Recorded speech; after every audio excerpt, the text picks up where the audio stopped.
pour cette conférence virtuelle. Je salue particulièrement tous ceux qui, un peu partout dans le monde, nous suivent. Je remercie nos panélistes d'être tous présents. D'ailleurs, ils ont été à l'heure et ça nous a permis quand même d'être rassurés sur leur participation. Je dois vous dire que cette conférence virtuelle a un but précis. C'est une conférence qui est dans le suivi de la toute première qu'on avait faite sur le décryptage de la crise haïtienne. Nous avons compris qu'il était important de comprendre ce qui nous arrivait, que ce n'était pas une fatalité, c'est un produit de l'action de différents acteurs sur le terrain et qu'il est temps aujourd'hui que nous arrivons à produire une connaissance de cette réalité-là et une connaissance pour que nous puissions arriver à une vision commune pour notre pays.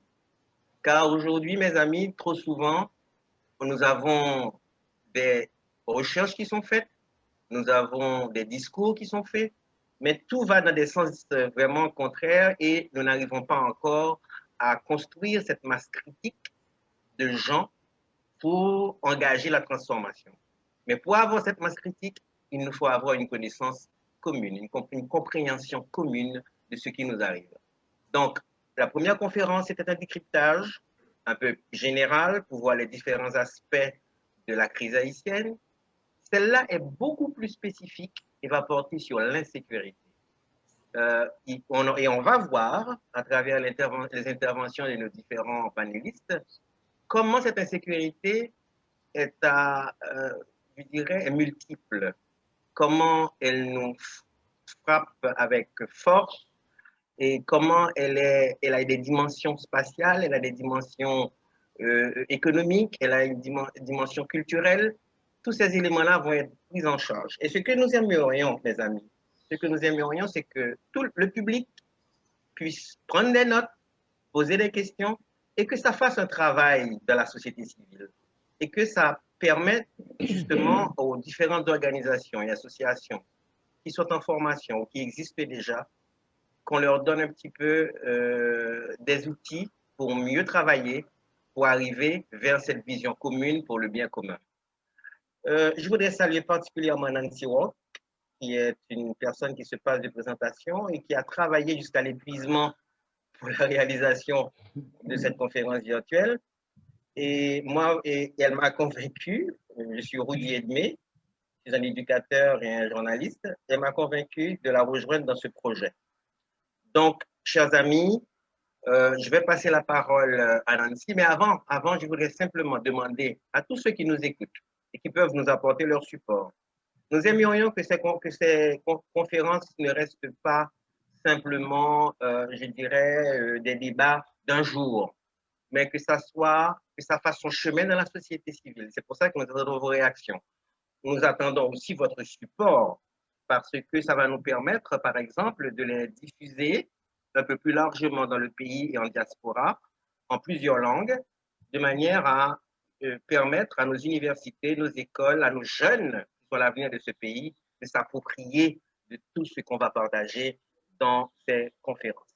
Alors voilà, je vais passer la parole à Nancy pour la présentation du premier intervenant que nous avons vraiment un grand plaisir à retrouver ce matin. Nancy? Merci Rudy, merci à vous tous d'être là aujourd'hui encore une fois. J'espère que vous serez encore plus nombreux tout à l'heure, vu l'importance de ce thème qui nous concerne tous et qui a changé nos vies. L'Haïti chéri que nous connaissions malheureusement n'existe plus déjà depuis quelques années et ces derniers mois, ça s'est empiré. J'aimerais quand même rappeler, pour ceux qui l'ont oublié, que déjà l'année 2020 avait été marquée par une insécurité déjà grave dans les 6 premiers mois de 2020, avec plus de 159 personnes tuées, 92 autres blessés. Il y avait une terreur qui s'était installée avec des massacres qui se multipliaient, notamment l'inoubliable massacre de novembre 2020 à La Saline. Je suis sûre que Maître Joseph va nous en parler tout à l'heure. ce quartier populaire de la capitale où 71 personnes sont mortes. Jusqu'à présent, il n'y a pas eu de suivi malgré les demandes des Américains, malgré les demandes des enquêtes, malgré les demandes des organismes des droits humains. Pire, il y a eu d'autres massacres. Entre-temps, je ne saurais rappeler rapidement ces faits sans oublier une date terrible pour nous tous et très symbolique. C'était évidemment le vendredi 28 spectaculaire du bâtonnier du barreau de Port-au-Prince, Maître Dorval. Jusqu'à ce jour, ce crime est resté impuni et on attend encore ce que dira la justice, une justice qui aujourd'hui est totalement dysfonctionnelle en Haïti. Ceci un petit peu vous jette une lumière sur la gravité de l'insécurité, de l'impunité en Haïti et la responsabilité de l'État dans ce phénomène. Avec tout ça, et il faut malheureusement le souligner, la complicité de l'international. Donc, nous allons en parler avec nos invités aujourd'hui.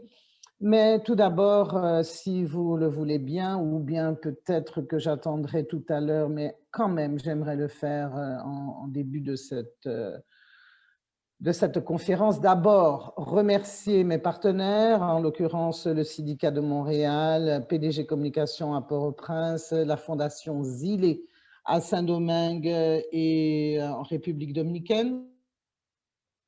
Accepté de faire équipe pour ces conférences.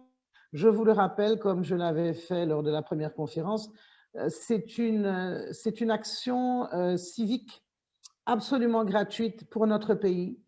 Personnellement, ça faisait 8 ans que je n'étais pas apparue et je n'avais pas l'intention de le faire. Mais quand j'ai vu à quel point la situation du pays se dégradait et surtout que les médias, malheureusement, n'analysaient pas la situation comme elle devrait parce que la situation était excessivement grave et elle n'est pas juste conjoncturelle. Elle est beaucoup plus grave que ça et vous allez le comprendre d'ailleurs avec Laëné Curmont tout à l'heure. Donc, il faut vraiment analyser tout ça, pas seulement pour aujourd'hui, et pas seulement pour un président contre lequel les gens se battent, mais pour l'après-Moïse et surtout l'Haïti de demain. Parce que lorsque l'on a, et vous le verrez avec le médecin tout à l'heure, docteur Kérisme, psychiatre, quand on a autant de pathologies, autant de traumatismes, eh bien, avec qui allons-nous construire un nouveau pays demain? Puisque nous sommes tous victimes et tous traumatisés. Ce sont des questions d'importance, ce sont des questions profondes auxquelles malheureusement la presse ne répond pas. Alors, j'aimerais profiter, avant de donner la parole à mon premier invité, saluer justement toutes ces victimes, saluer les parents de ces victimes qui souffrent d'autant plus que nous savons qu'en psychologie, eh bien, la guérison des parents de victimes vient aussi avec la justice, avec un procès. Lorsque l'on sait que la personne a été condamnée, ça aide à la guérison. Or, en Haïti, nous n'avons pas ça. Les gens meurent les uns après les autres et rien ne s'ensuit. Tout ça également contribue à traumatiser la société haïtienne d'aujourd'hui.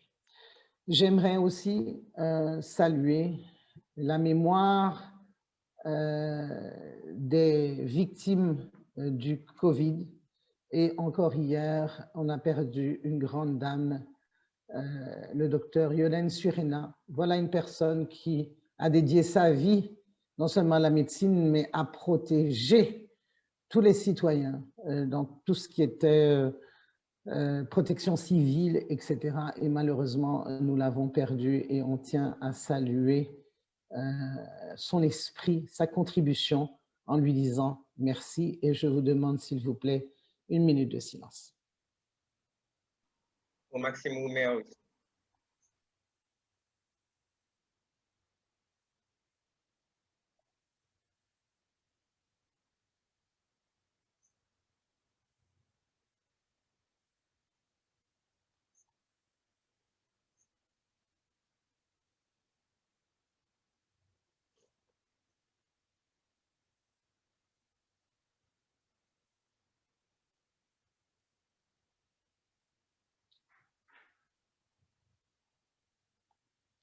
Merci.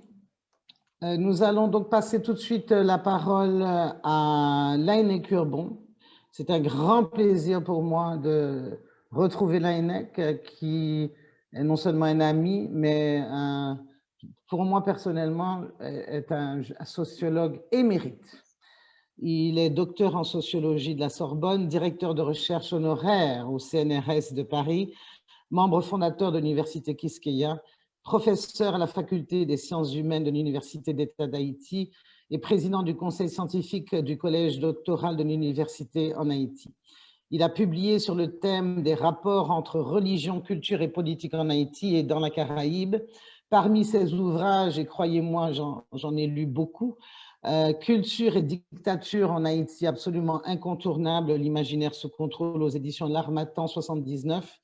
Mon livre de chevet lorsque je suis arrivée bien jeune en Haïti, Comprendre Haïti, essai sur l'État, la nation et la culture, chez Cartala en 87, Le barbare imaginaire aux éditions du Cerf en 88, Les mystères du vaudou chez Gallimard en 93, L'insurrection des esclaves de Saint-Domingue chez Cartala en 2000, Le phénomène religieux dans la Caraïbe chez Cartala en 2000, Pour une sociologie d'Haïti au XXIe siècle, La démocratie introuvable à lire absolument, aux éditions Cartala également, 2001, Dieu dans le vaudou haïtien aux éditions Maisonneuve et La Rose, 2002, Religion et lien social, édition du Cerf, Paris, 2004, Genèse de l'État haïtien 1804 à 1859, co-dirigé avec le regretté Michel Hector, édition de la Maison des sciences de l'homme et Presse nationale d'Haïti en 2009, Catastrophe et environnement, Haïti, séisme de 2010 aux éditions de l'EH à Paris 2014, Esclavage, religion et politique, édition de l'Université d'État d'Haïti 2019. Laënec Urbon est également l'auteur de nombreux articles et a son propre blog sur le site d'information français Mediapart, qui est, comme vous le savez, un média indépendant. Il est régulièrement l'invité de France Culture autour de la question haïtienne comme autour du thème de l'esclavage. C'est avec un grand plaisir que je reçois et que je vous présente Laënec Urbon. Pour ceux qui ne le connaissent pas, eh bien, je crois que vous allez vite voir qu'il est inoubliable et il va pouvoir décortiquer pour vous justement l'aspect sociologique de l'insécurité. Qu'est devenue notre société? Qu'est-ce qui nous arrive aujourd'hui et qu'est-ce qui risque de nous arriver? Laënec Urbon, tu as la parole. Ok, merci Nancy. Vraiment, je suis très content d'avoir cette occasion de parler de la question de l'insécurité en Haïti. C'est une question extrêmement grave. Je dois tout d'abord dire que ce que je dirai n'aura aucune valeur dogmatique, bien entendu, puisque ce soit celle d'un sociologue, c'est-à-dire c'est quelqu'un qui essaiera d'apporter un éclairage partiel. Je tâcherai de présenter quelques hypothèses, quelques conséquences de la question aussi. Et donc, il ne faudra pas s'attendre à des points de vue absolument définitifs. Je souhaite plutôt que écouter les autres, parce que je pense qu'il faut plusieurs points de vue pour aboutir à une compréhension véridique de la question qui nous préoccupe actuellement en Haïti, à savoir l'insécurité. Alors tout de suite, pour commencer, donc effectivement, Nancy a raison, il y a depuis 2007 en particulier une hausse exponentielle de la criminalité en Haïti. Il faut le savoir, cette hausse exponentielle continue et peut encore aller beaucoup plus loin. Disons, 2018, on a 600 meurtres par balle, dont 815 à Port-au-Prince. 2019, 467 cas de morts violentes et 35 policiers tués. 2020, en 3 mois seulement, 161 morts violents, dont 137 par balle. Mais il faudrait ajouter beaucoup de morts également par acte de barbarie. Acte de barbarie, c'est-à-dire possibilité de découper le cadavre en morceaux, de le jeter au pourceau, de le jeter au cabri, de le jeter sur les plumes de fatras, donc, et d'autres cas encore, parfois dans une citerne, on jette le cadavre, mais de toute façon, nous assistons à des pratiques de barbarie qui accompagnent cette insécurité, donc qui nous obligent à penser la signification de ce phénomène en Haïti. Au départ, effectivement, donc, il y a métastase avec des massacres qui n'en finissent pas. Rien ne permet de dire qu'il n'y aura pas d'autres massacres, étant donné qu'on est parti de celui de la Saline et ça se poursuit jusqu'à ce jour, puisqu'on parle de 9 massacres, peut-être d'un 10e, on n'en sait rien. Alors, je voudrais donc me poser, je ne peux pas aborder toutes les questions possibles en 15 minutes, mais je me contenterai de poser cette question, en particulier, quel rapport y a-t-il entre cette métastase des gangs et des kidnappings et la crise politique actuelle? Deuxièmement, je m'interrogerai sur la signification, sur ce que a à voir une constitution nouvelle avec une telle situation, qu'est-ce que ça a à voir? Est-ce qu'il y a un rapport entre les deux? Et troisièmement, je me poserai la question d'Emmanuel Kant, le fameux philosophe, que pouvons-nous espérer face à cette crise? Et je dis tout de suite que nous essaierons de revenir sur l'importance cardinale des droits humains et sur l'idée d'un véritable retour à 1804 pour sortir Haïti de l'idée qui semble courir d'un Haïti qui serait comme un pays sous mandat des États-Unis, en train de se demander à tout instant, qu'est-ce que nous sommes autorisés à faire, qu'est-ce que les États-Unis nous autorisent à faire, à dire ou à projeter pour le pays. Alors, donc, ce qui donc nous frappe, c'est donc le caractère absolument inédit, inouï d'une situation, alors que nous avons connu déjà une situation qu'on appelle la fameuse dictature rétrograde de Duvalier, et nous reconnaissons qu'il y a une différence entre les deux, différence qu'il faut penser avec précaution, parce qu'il n'est pas question de dire que sous Duvalier il y avait de l'insécurité, au contraire, il y avait effectivement une insécurité d'État, foncière, fondamentale, mais Duvalier avait une idéologie, il avait une visée critiquable, inacceptable évidemment, qui était à base raciale. Mais ce qui nous intéresse concernant le caractère inédit de la situation, c'est de voir. Et c'est ça mon problème personnellement sur lequel je tâche de réfléchir. Peut-on banaliser le phénomène d'insécurité? Alors rapidement, je voudrais évacuer à la fois un sophisme et un chantage en ce qui concerne la banalisation de la question de la sécurité. C'est fondamental. À mon avis, c'est fondamental. Premièrement, quand l'insécurité est dénoncée, quand on parle à l'étranger de ce qui nous arrive, on est porté à dire « Ah, ça c'est un chantage au racisme ». Un chantage au racisme, quand 78 membres du Congrès américain dénoncent les bandes criminelles, autant que l'Union européenne déclarait qu'il s'agit de racisme, c'est précisément banaliser la situation des droits humains, banaliser le phénomène des massacres et des kidnappings.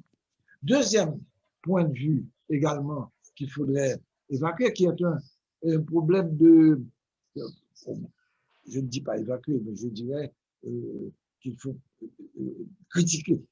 C'est ce qu'on appelle le sophisme, qui consiste à dire, ah, le pouvoir avant tout, on est en situation de crise, le pouvoir avant tout, il est absolu, c'est à lui qu'il faut se référer. Cette position-là s'exprime dans un adage qui s'appelle la politique saisie le doigt, c'est-à-dire que quand il y a des problèmes, eh bien, la politique l'emporte sur le doigt. Donc, autrement dit, le pouvoir politique l'emporte. C'est exactement la théorie fasciste que que nous entendons souvent s'exprimer en Haïti du côté du pouvoir, mais c'est une position qu'on connaît, qui est celle de Carl Schmitt, précisément un homme qui pensait un peu, pas un peu, qui pensait carrément le soutien idéologique à Hitler et à la politique fasciste, et à sa politique fasciste. Donc, il y a donc c'est présupposé qu'il faut laisser de côté pour pouvoir entreprendre une véritable réflexion sur ce qui est en train de se passer. Eh bien, dans ce qui se passe, il y a une chose que nous pouvons dire, c'est que le phénomène de l'insécurité actuellement peut cacher le rôle de l'État et du pouvoir exécutif. En sorte que le phénomène de l'insécurité finit par paraître naturel, comme une chose aussi normale que la pluie et le beau temps en Haïti. Il se trouve qu'il y a de l'insécurité un petit peu plus, comme si on était habitué à ce phénomène. Cette position, à mon avis, c'est une position que je pourrais qualifier de post-vérité, et c'est une tendance actuellement que nous voyons dans le monde aujourd'hui, la tendance à la post-vérité, c'est-à-dire à la disparition de toute loi. Celui-ci peut utiliser le terrorisme d'État, l'autre peut utiliser un autre terroriste pour se défendre.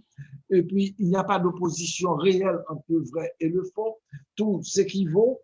Et à ce moment-là, quand tout s'équivaut dans une situation de ce genre en politique, et pas seulement et en politique, eh bien, cela a des conséquences au niveau des faits divers qui peuvent entraîner une violence généralisée à travers le pays.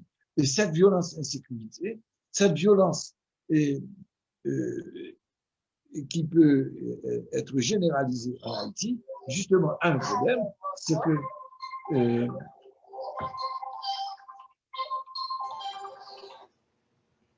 je ne sais pas comment fermer le téléphone. Voilà. Oui, donc cette situation que nous connaissons, c'est donc celle de la post-vérité avec toutes ses conséquences. Maintenant, justement, avec toutes ces conséquences, autrement dit, avec l'insécurité comme problème de base, on a donc un pays qui va s'en aller à volo, et les conséquences sont claires. Voilà un pays en décroissance, et qui dit que l'insécurité c'est pas très important. Voilà un pays où il y a 40% de la population en insécurité alimentaire, et on se demande, y a-t-il un pilote dans l'avion? Donc, c'est pas possible que cette situation puisse être cachée au niveau en ce qui concerne le pouvoir de l'exécutif en Haïti. Alors, justement, et c'est là-dessus que je voudrais revenir, y a-t-il effectivement une crise? Oui, il y a une crise en Haïti. Une crise depuis cette situation d'insécurité. Mais cette crise, c'est une crise créée. Ce n'est pas une crise qui arrive naturellement, comme si régulièrement les Haïtiens se mettent en situation de refus de dialogue, les Haïtiens se mettent en situation pour se massacrer les uns les autres, et puis pour faire de la transition comme si c'était essentiellement ce qui revenait donc à Haïti en soi. Donc, nous avons donc une situation de crise qui est créée par les massacres, par des élections qui n'ont pas été réalisées par l'exécutif, et ensuite, et conséquemment, par un gouvernement qui est dépourvu de tout contrôle, qui se dégage de tout contrôle, de tout garde-fou, et donc qui peut se laisser aller à cette pulsion. Il faut comprendre le phénomène dans lequel nous vivons. Quand un pouvoir n'a pas de contrôle, celui qui le détient, eh bien, quoique ce pouvoir, c'est lui-même, et se confond avec sa propre personne. Et donc, il peut se laisser aller à toutes ces pulsions. C'est pour ça que, justement, il y a eu cette pensée de la démocratie qui pourrait permettre de ne pas avoir ni Duvalier au pouvoir, ni une sorte de nouveau Néron, ni une sorte de nouveau Pinochet ou de nouvelle Hitler. Il n'y a pas d'autre solution. Un gouvernement sans contrôle, c'est un gouvernement qui laisse le pouvoir aller vers toutes ses pulsions et jusque vers la rage destructrice que peuvent comporter ces pulsions.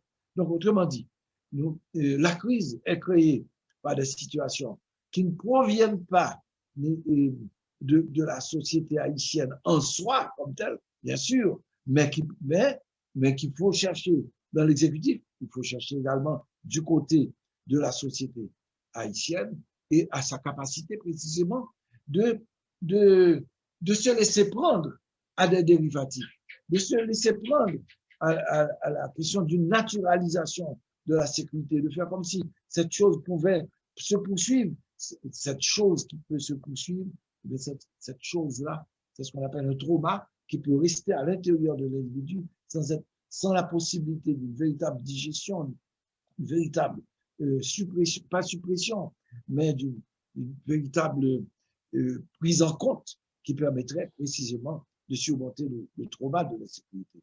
Alors, justement, pour donner une sorte de change, pour permettre de surmonter cette insécurité, qu'est-ce qu'on offre au pays? On lui offre précisément une nouvelle constitution. Une nouvelle constitution qui n'est autre que le retour à l'ancienne situation refusée par la société haïtienne. Et cette nouvelle situation refusée par la société haïtienne peut revenir parce qu'il y a la possibilité que précisément les esprits se laissent prendre à la fois par le chantage et par le sophisme, parce que c'est pas quand même difficile dans une société dans laquelle il y a beaucoup de problèmes déjà depuis longtemps dans son histoire.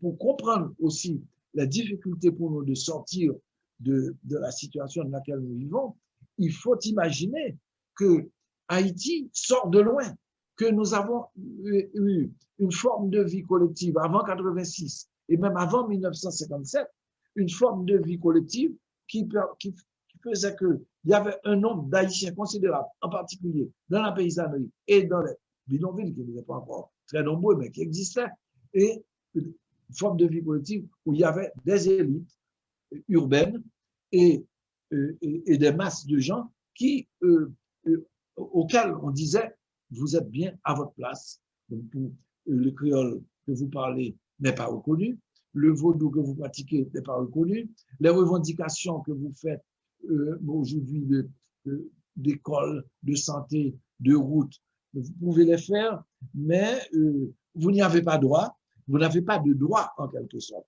Et c'est ce que Duvalier vient faire, dit les Haïtiens n'ont pas de droit, c'est moi qui représente l'ensemble des Haïtiens. Et bien, à partir de 86, cette chose a sauté. Donc, il y a un couvercle qui a sauté pour que la vie quotidienne, la forme de vie à laquelle le pays était censé coincer, eh bien, ça a sauté avec la demande de droits humains, justement, de droits fondamentaux en 1986. Et de 1986 à nos jours, nous sommes encore dans ce débat, dans cette lutte, nous sommes dans ce champ, en quelque sorte, et ce n'est pas terminé. C'est pour cette raison que la tentation de retour à la fameuse dictature, et donc de raturer, la possibilité de raturer ce que représentait la Constitution de 86 existe toujours.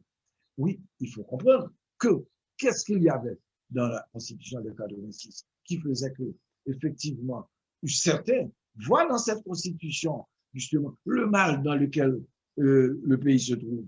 Alors que précisément, c'est pour la première fois dans l'histoire d'Haïti qu'une constitution place en son texte même, en son préambule, les droits humains.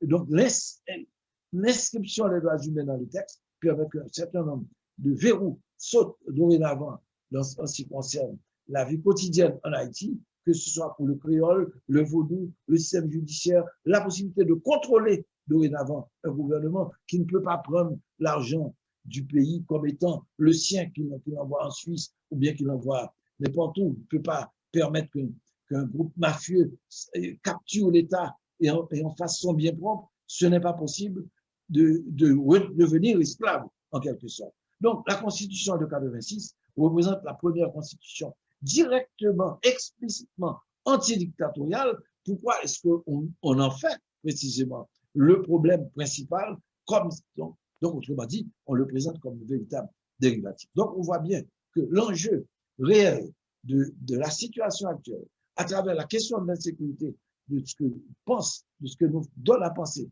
l'insécurité, c'est la possibilité d'un véritable retour à la dictature et d'une situation à la Rwanda, parce que nous n'avons pas seulement une criminalité ordinaire en Haïti, c'est une criminalité, d'une part, effectivement, les rapports, mais une criminalité qui vient avec des actes de barbarie, donc qui peut aller le plus loin possible. Donc, autrement dit, une nouvelle constitution proposée au peuple haïtien n'a rien à voir avec les massacres et le kidnapping, avec la misère des masses. Aucun rapport. La constitution de 86, précisément, c'est une constitution qui défend les droits humains, qui défend la possibilité qu'il y a le droit à avoir des droits, parce que tel est l'enjeu réel de la problématique des droits humains, c'est le droit à avoir des droits, comme dit Hannah Arendt, et qui est la piste réelle pour sortir des situations difficiles, dangereuses et des impasses politiques et des impasses qui concernent le lien social aussi. Alors, donc, dans cette perspective, je me pose donc la question, que pouvons-nous espérer? Que pouvons-nous espérer? Autrement dit, on voit déjà dans la situation actuelle qu'il y a des pistes de sortie, car toutes les associations, au moment où nous parlons, y compris l'ensemble des forces religieuses, l'ensemble des partis politiques et des mouvements, des partis politiques qui sont pour la démocratie, bien entendu, et même s'ils sont pluriels, et l'ensemble des mouvements de toute tendance, y compris l'implication de la diaspora, l'implication vive et tenace actuelle de la diaspora, eh bien, nous voyons qu'effectivement, le danger est vu, est perçu, est compris, et qu'il y a eu des expressions, sauf que ce qui manque, il y a eu finalement, l'Union européenne a compris, les membres du Congrès américain ont compris, il reste l'exécutif a compris, l'exécutif américain, il n'a pas compris. Donc, mais en attendant, ce qu'il faut comprendre, c'est que il y a la faible voix falote, à peine audible du secteur privé qui commence à se faire entendre, mais ce n'est pas suffisant. Parce qu'on se demande où est passé ce secteur qui profite largement de la situation d'insécurité et de misère et d'exploitation en Haïti. On se dit où est donc passé le secteur privé quand on compare avec précisément ce que le secteur privé haïtien, avec toutes les associations confondues, ont présenté le 11 janvier 2002 dans un mémorandum au président Aristide en proposant une véritable injonction au président de s'attaquer directement aux criminels et de dire qu'il n'est pas impliqué dans la criminalité. On lui demande de le dire lui-même et d'arrêter les criminels. Je n'ai jamais vu autant de précision dans une demande, dans une injonction faite par le secteur privé en Haïti, ça ne s'est jamais produit. Pourquoi est-ce que la situation étant beaucoup plus grave que celle que nous avons connue en 2001 et en 2004, comment expliquer que précisément il y ait une sorte d'éclipse par rapport à ce mémorandum qui est assez extraordinaire quand je le lis en ce qui concerne le secteur privé. Justice, sécurité, économie et finances, ils disent, nos associations vous réitèrent qu'elles demeurent persuadées que votre implication effective à adresser systématiquement les points suscités dans le respect des institutions et de leur rôle respectif est un prérequis à une sortie de crise. Un prérequis à une sortie de crise. Okay. Donc, je suppose que cela peut se comprendre. Le troisième point sur lequel je voudrais insister, c'est sur le travail de conscientisation en ce qui concerne 1986, parce que il faut continuer à se battre autour de cette constitution dans la mesure où elle ouvre l'espace du droit à avoir des droits au niveau de la santé, au niveau de l'éducation pour tous et de qualité. Et cela me paraît un effort qu'il faudrait à nouveau reprendre comme si nous étions à nouveau en 1986.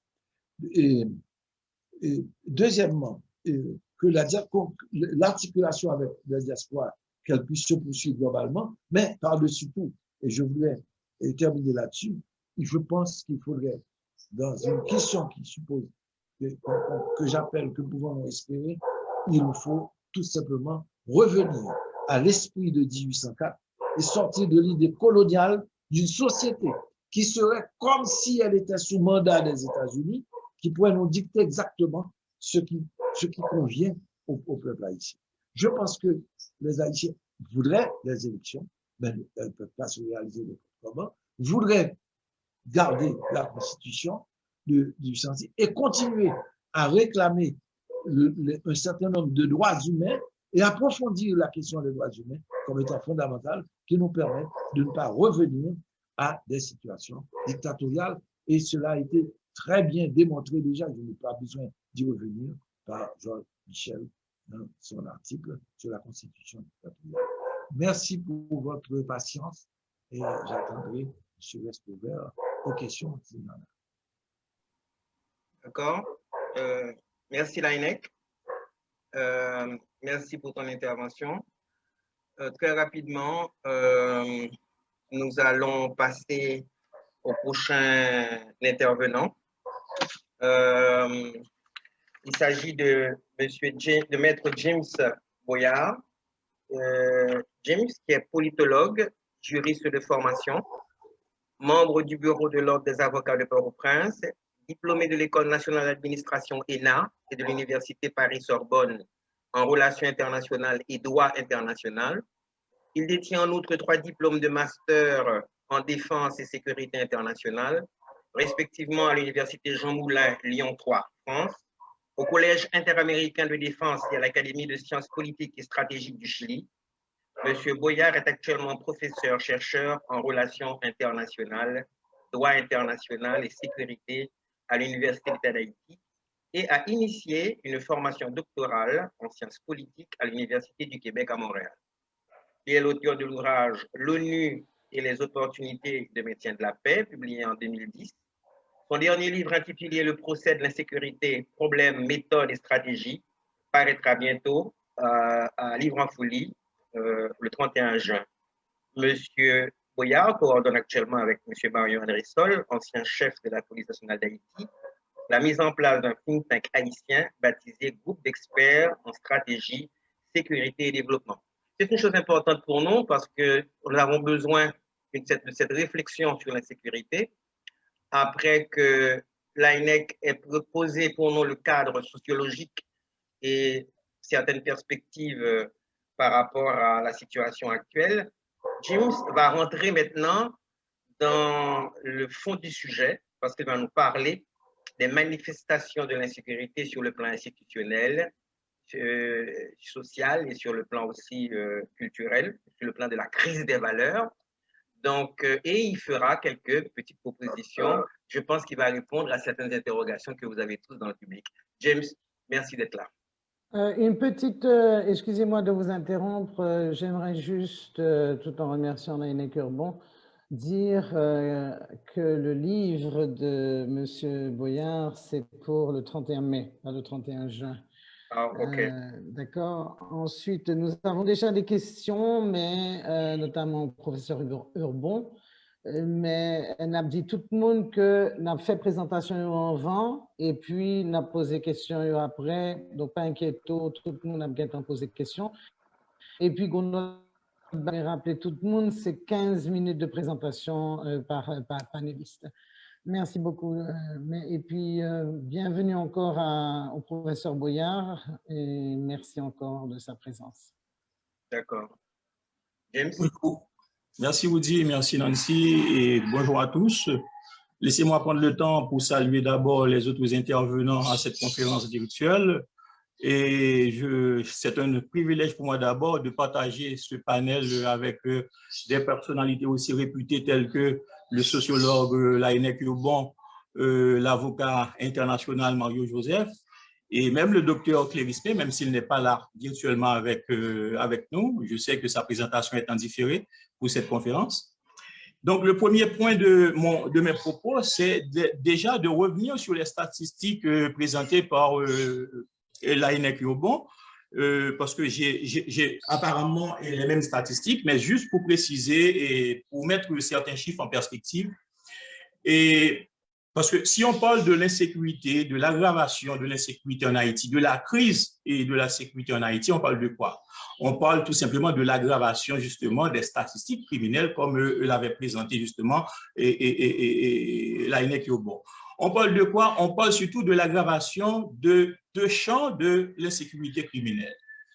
On parle de l'aggravation justement du taux d'homicide et également du taux de kidnapping. Si on se rappelle justement de l'année 2018, qui s'est achevée avec un total de 698 kidnappings. Et à l'époque, lorsqu'on était en 2018, 698 kidnappings correspondaient justement au taux le plus élevé en termes de kidnapping depuis les 20 dernières années. Ça, c'est déjà une chose à noter. Et puis, à partir de 2019, ce qu'on a remarqué, c'est que ce chiffre-là, par rapport aux homicides, eh bien, ce chiffre a tendance à être doublé, au point qu'en 2020, on a observé sur l'année eh bien, un total de 1280 homicides. Par rapport au kidnapping, précisément, eh bien, sur l'année 2018, on avait comptabilisé 47 cas de kidnapping sur l'ensemble de l'année. Et à partir de 2020, eh bien, on a enregistré 234 cas de kidnapping. Sans oublier qu'il y a 2 semaines, il y a le CAD, qui est le Centre d'analyse de recherche en droits humains, qui a présenté un rapport portant sur la période de mars et d'avril de cette année, donc sur une période d'un seul mois, qui a enregistré 91 cas de kidnapping uniquement sur Port-au-Prince. Donc, c'est pour vous dire qu'aujourd'hui, ça tombe bien, on peut effectivement parler de crise de sécurité en Haïti, et je dirais même mieux qu'on peut parler même de crise de sécurité de niveau de défense, par opposition aux crises de sécurité de niveau judiciaire. Parce que c'est une insécurité qui peut attenter même à la sûreté de l'État et même à la survie même de l'État haïtien. Parce que ça met en danger la souveraineté à la fois interne et externe de l'État haïtien. Le deuxième point de mes propos, c'est justement d'essayer de comprendre les facteurs et les mécanismes qui sont à l'origine de cette crise de sécurité. Parce que cette crise de sécurité n'a pas émergé du jour au lendemain. Il y a assurément un processus, il y a un ensemble de mécanismes et de facteurs. La première chose à dire, c'est que, parlant de l'insécurité en Haïti, ce phénomène que nous avons observé, c'est un phénomène multifactoriel. C'est un phénomène multifactoriel. Pourquoi? Parce que, à la base, on a recensé au moins 3 grandes catégories de facteurs qui interviennent dans cette crise. Quels sont ces facteurs? Il y a d'abord les facteurs institutionnels. Pourquoi les facteurs institutionnels? Parce qu'il s'agit assurément de la défaillance de ce qu'on appelle le complexe de sécurité haïtien, c'est-à-dire les organismes, les agences de l'État qui sont placées pour produire de la sécurité, tels que la PNH, les FADH, les services de renseignement, etc. Donc, on parlera des facteurs institutionnels. Il y a également les facteurs sociologiques. Et qu'est-ce qu'on entend par facteurs sociologiques? On retrouve tous les déficits structurels classiques, tels que manque d'éducation, sous-scolarisation de certains groupes sociaux, notamment les jeunes des quartiers défavorisés, et absence d'infrastructures de l'État, d'infrastructures de base, et dans ces quartiers-là, qui transforment justement ces quartiers en foyers criminogènes. On va revenir pour voir les mécanismes. Et puis, la troisième catégorie de facteurs, justement, c'est des facteurs politiques. Pourquoi parler des facteurs politiques? Parce que, assurément, on a observé justement qu'il y a une interrelation plus ou moins intime entre l'appareil d'État ou encore certains responsables de l'appareil politico-administratif et certains gangs armés. On va revenir également sur ce processus de criminalisation de l'appareil d'État. Maintenant, par rapport aux facteurs d'ordre institutionnel, pour parler justement de la défaillance institutionnelle, cette défaillance institutionnelle a suivi un processus. Il faut dire également que cette défaillance institutionnelle ne date pas d'hier. On peut d'abord dater cette défaillance institutionnelle à partir des régimes de Duvalier, incluant les régimes militaires de la fin des années 1980.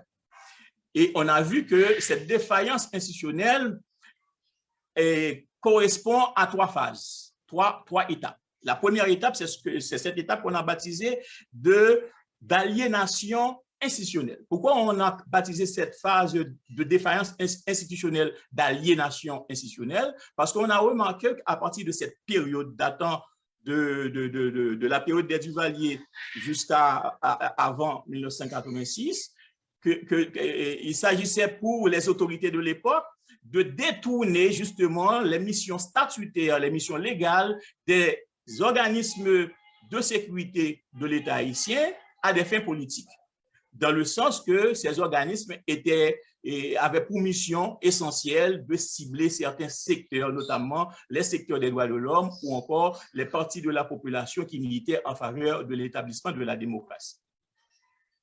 Ça a conduit justement à cette défaillance institutionnelle de certaines institutions de l'État, de certaines agences de sécurité telles que le service d'intelligence nationale, communément appelé SIN, et également les FADH. La deuxième phase dans cette défaillance institutionnelle va débuter à partir de 1994 avec le retour justement de l'ordre constitutionnel, le rétablissement de l'ordre constitutionnel avec le retour de la gauche au pouvoir. Maintenant, la gauche, une fois accédée au pouvoir, est devenue revancharde et a pris des dispositions par rapport aux anciens organismes qui ont participé dans le coup d'État de 1991, à commencer par la démobilisation des FADH. Donc, cette deuxième phase, on a baptisé cette deuxième phase de défaillance institutionnelle, de destruction institutionnelle. On a essayé de détruire carrément les FADH, mais on est arrivé à démanteler d'autres agences de sécurité telles que le SIN, mais telles que également d'autres structures territoriales de renseignement à travers le système de Chouquette-Larosé et de chef de section. Et puis, rapidement, on va passer à la troisième phase et de la défaillance institutionnelle, communément appelée, en fait, on a baptisé la phase d'avatardisation institutionnelle. Pourquoi? Parce que les autorités de l'époque ont créé de nouveaux organismes susceptibles de remplacer les anciennes structures, les anciennes institutions, mais ces nouveaux organismes, le plus souvent, sont mal outillés, sont mal équipés par rapport aux anciennes institutions. C'est cette phase qu'on a baptisée d'avatardisation institutionnelle avec la création notamment de la PNH pour remplacer les FADH, avec tous les déficits structurels qu'on connaît au niveau de la PNH. Ça, c'était pour expliquer les mécanismes à la base de la défaillance institutionnelle. Et maintenant, nous passons aux mécanismes à la base justement des facteurs sociaux. Lorsqu'on parle des facteurs sociaux, comme je disais, on rentre dans le champ des déficits d'ordre structurel. Maintenant, il faut voir que ces groupes de jeunes qui habitent ces espaces déshérités, ces communautés déshéritées, et caractérisées par l'absence d'infrastructures, le chômage, etc., eh bien, ils vont se retrouver à un certain moment en train de rechercher et de viser la quête identitaire, de rechercher l'affiliation groupale, à travers une affiliation groupale. Ils vont constituer ce qu'on appelle communément les bases de quartier. Et à l'origine, ces bases, c'était des regroupements de jeunes plus ou moins inoffensifs. Cette première phase, on baptise cette première phase de regroupement identitaire qui a donné naissance justement à plusieurs centaines de bases et disséminées et déployées un peu partout dans les quartiers défavorisés, les bidonvilles, des grandes villes. Rapidement, ce processus va s'orienter dans un autre sens, dans le sens où maintenant ces groupes de jeunes vont se constituer en comité de vigilance ou en comité de quartier pour protéger ces quartiers contre des agressions venues des voleurs d'autres quartiers ou de criminels d'autres quartiers. À ce moment-là, on parlera d'une nouvelle dynamique qui est la dynamique de mafia protectrice. Jusqu'à ce stade-là, eh bien, ces groupes de jeunes eh bien, ont développé des relations plus ou moins positives avec les populations locales. Parce qu'en plus de fournir une certaine protection en raison de l'absence même de la police nationale ou de l'État dans ces zones, mais ces groupes de jeunes également ont pour habitude également de se mettre ensemble pour faire venir l'eau potable dans la zone pour distribuer aux résidents de la zone. Et même également de brancher certains résidents aussi de manière illicite, bien entendu, de manière irrégulière au circuit de l'EDH. Ça, c'est la mafia protectrice. Mais d'ailleurs, si on se rappelle des discours qui sont développés par les gangs armés les plus violents actuellement, eh bien, ils se disent qu'ils sont des entrepreneurs sociaux. Eh bien, ils font référence justement à cette mafia protectrice-là. Rapidement, on va passer à une nouvelle dynamique, à une troisième dynamique. Eh bien, cette mafia protectrice va se transformer en mafia prédatrice. En mafia prédatrice, pourquoi? Parce que ces groupes de jeunes, ils vous ont compris qu'ils ont un certain contrôle sur leur espace territorial et également sur les résidents de leur communauté. Eh bien, ils vont exiger, ils vont soumettre les populations locales à ce qu'on appelle un régime de taxation. Taxes d'habitation pour ceux qui y habitent, taxes de commerce pour les commerçants, taxes sur les activités commerciales, etc. Mais le pire dans cette dynamique de mafia prédatrice, c'est que même des autorités de l'État vont se prendre à ce jeu, dans le sens que, eh bien, puisqu'il s'agit de jeunes au chômage, de jeunes déshérités, donc plus sensibles à se mobiliser dans les manifestations, dans les mobilisations collectives contre les autorités étatiques, eh bien, des autorités ministérielles ont pris l'habitude, malheureusement, de leur donner de l'argent pour imposer une certaine paix. Donc, ce qui fait que ces groupes de jeunes ont utilisé justement leur pouvoir de nuisance pour imposer à l'État le paiement d'un impôt de paix à travers ce qu'on appelle le cash for peace. Pas cash for work, mais plutôt de cash for peace.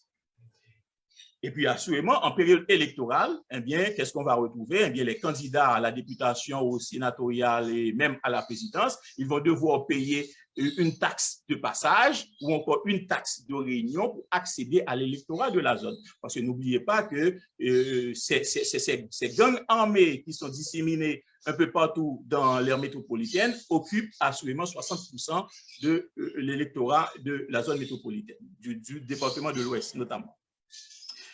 Ça, c'était pour parler justement des mécanismes sociologiques, des mécanismes et des processus qui peuvent expliquer le glissement des groupes de jeunes plus ou moins inoffensifs vers une trajectoire criminelle qui donne aujourd'hui ce qu'on appelle les gangs armés les plus barbares dans ces espaces-là. Maintenant, nous passons à l'explication des facteurs politiques. Pourquoi on parle des facteurs politiques? Je disais, c'est pour parler des interrelations intimes entre l'appareil d'État ou certains représentants de l'appareil d'État et le milieu mafieux, le milieu criminel. Et on a observé également dans nos recherches que cette interrelation a suivi tout un processus en trois étapes. La première étape, c'est l'étape qui date, et chaque étape correspond à une période historique récente donnée. C'est ce qui est intéressant dans la recherche. La première étape, c'est l'étape qu'on a baptisée de pénétration, de la phase de la pénétration de l'argent sale au sein de l'appareil d'État. Cette étape qui a débuté assurément depuis l'époque des régimes militaires et jusqu'en 2006, où des grands barons de drogue à la recherche de protection entre les mains contre d'éventuelles poursuites policières ou judiciaires ont décidé de corrompre certains responsables politiques et certains responsables de grandes institutions telles que des directeurs généraux, des directeurs généraux de la PNH, des hauts gradés de la PNH, des juges, etc. Ça, c'est la première étape dans la criminalisation de l'appareil d'État avec la pénétration de l'argent sale. La deuxième étape dans cette criminalisation de l'appareil d'État, c'est la phase d'accession, cette fois, d'individus aux antécédents douteux à des postes de haute responsabilité au sein de l'État. Cette phase a débuté après 2006 jusqu'en 2015. On assistait à quoi? À travers des élections. Dans le contexte des élections, eh bien, certains de ces individus-là les plus entreprenants et que la rumeur donnait comme étant des narcotrafiquants, eh bien, ils ont utilisé leur capital pour financer leurs élections au Parlement à titre de député, à titre de sénateur, ou pour acheter même ces élections avec le capital qu'ils possèdent. C'est la phase d'accession justement de ces délinquants à des postes de haute responsabilité au sein de l'État. Rapidement, on va passer à une troisième phase dans la criminalisation de l'appareil d'État, et c'est à cette phase-là justement où nous en sommes aujourd'hui. C'est la phase d'interconnexion, cette fois directe, entre les responsables politiques et les gangs armés en Haïti. Phase d'interconnexion directe entre certains responsables politiques et les gangs armés, et ce qui nous a donné effectivement l'activisme justement du groupe communément appelé le G9. Le troisième point de mon intervention, c'est de faire des propositions par rapport à cette faillite de la gouvernance sécuritaire. Pour répondre, ça me permet de répondre à au moins une question qui a été posée par un participant. Évidemment, cette crise de sécurité, elle est tellement complexe qu'on ne peut pas résoudre cette crise du jour au lendemain par des actions, je dirais, par des actions immédiates. Donc, il nous faut compter sur des parades d'action à la fois conjoncturelles et des parades d'action structurelles. Les parades d'action conjoncturelles vont se limiter à court et au moyen terme. Ça prend quoi? Ça prend ce qu'on appelle la stratégie, la méthode des 3C ou la stratégie des 3C. Déployer des actions au niveau de la PNH, des forces de police ou des forces militaires, pour établir d'abord un confinement des axes occupés par ces gangs, de manière à empêcher ces gangs à se déployer sur les grandes routes et procéder à des kidnappings, et profiter de cette période de confinement pour opérer des missions de renseignement, pour s'informer des reliefs de la zone, des axes de retrait et des logistiques dont disposent ces gangs. Ça, c'est le confinement, le premier C. Le deuxième C, c'est la confrontation. Inévitablement, on ne peut pas neutraliser ces gangs uniquement par la négociation, parce que de toute façon, la négociation, elle ne va pas apporter une paix durable, c'est une chose. Et puis, deuxième chose, c'est que ces gangs auront tendance à revenir et utiliser leur pouvoir de nuisance pour soutirer de l'argent entre les mains des autorités étatiques. Donc, il faut compter sur une épreuve de force à partir de la confrontation. Mais au préalable, pour mieux réaliser cette confrontation, eh bien, il faut compter sur le renforcement au niveau tactique, au niveau logistique et au niveau technique des unités opérantes. Et on ne peut renforcer les capacités opérationnelles de ces unités opérantes eh bien, qu'à travers le bénéfice, l'avantage d'une coopération avec certains États étrangers, dont les États-Unis pour la coopération en matière logistique, mais également les États de l'Amérique centrale qui ont une grande expérience dans ces genres de problématiques pour la coopération en matière technique et en matière tactique. Ça, c'est pour parler du deuxième C, la confrontation. Et le troisième C, c'est la consolidation. Eh bien, à ce moment-là, on ne peut pas compter uniquement sur l'épreuve de force, puisqu'on a déjà neutralisé les grands chefs de gang, on a détruit les infrastructures des gangs dans ces quartiers. Il reste à pacifier ce qu'on appelle les effets induits ou les éléments induits de ces gangs armés, tels que les enfants, les mineurs, etc., et les membres de la population civile qui collaboraient avec ces gangs. Donc, il faut transformer justement les pratiques de cette communauté. Donc, il faut compter sur des actions plus administratives et même sur les actions de police, il faut compter sur la police communautaire plutôt que sur les forces et d'opération proprement parlées. Ça, c'était pour parler justement des stratégies, des parades d'action de type conjoncturel. Maintenant, les parades d'action de type structurel, eh bien, ça s'étend sur le long terme. Sur le long terme, ça prend des politiques. Pourquoi? Parce que vous imaginez dans une population où on estime que la démographie haïtienne est une démographie jeune. Donc, comme j'ai essayé de l'expliquer, dans certains pays, la jeunesse d'une démographie est un avantage pour un pays qui a besoin de cette force jeune pour se développer. Et malheureusement, si cette force jeune n'est pas bien encadrée, n'est pas bien utilisée, eh bien cette jeunesse de la démographie haïtienne peut constituer ce qu'on peut appeler une menace.